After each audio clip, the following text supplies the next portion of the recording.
Hi, Shane Haas here. I'm going to give you an overview of Study for Life in hopefully 2 minutes or less. So when you log into Study for Life, it's going to open up to the Fall Factor Form 15 input screen.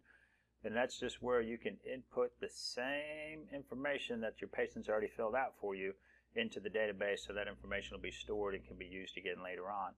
At the bottom of this page is where you have the objective information, including tug, berg, 5 times sit to stand, and the number of falls.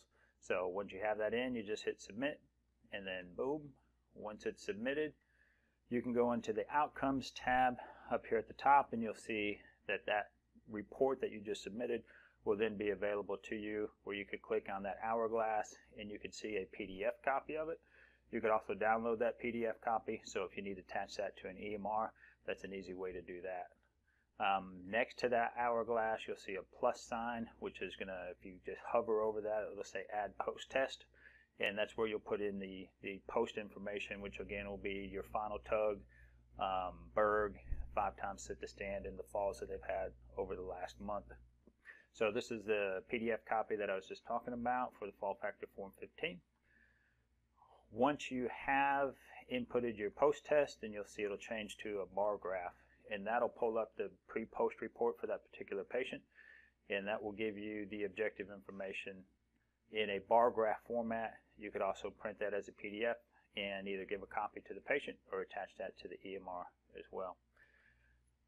Then coming back to the same screen, the outcome screen, you'll have a bar for program summary, and you'll just put the date range in there, hit submit, and it'll pull up a kind of like a report card for your program overall.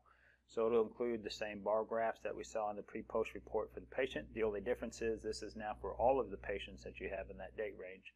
And then it'll give you a percentage of individuals that answered yes to the 15 questions on the Fall Factor Form 15. You could print that as a PDF, save it, or share it rather. Share it with your referral sources so they know kind of what good things you're doing to help their patients that are having falls. Then if you look back up at the top, there's a resource tab, and this is an area where there's just a lot of good information for you. So you have educational topics that you can share with patients. You have access to the 100+ exercise video library. So we have that balance training book with 100 different exercises in it.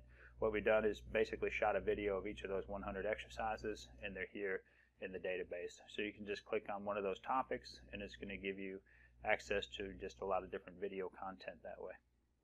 And that's same for 10-minute balance. 10-minute balance is kind of the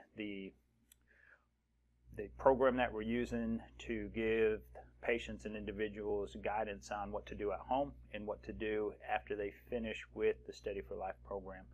So the booklet is here, and the exercises are in this resources page as well.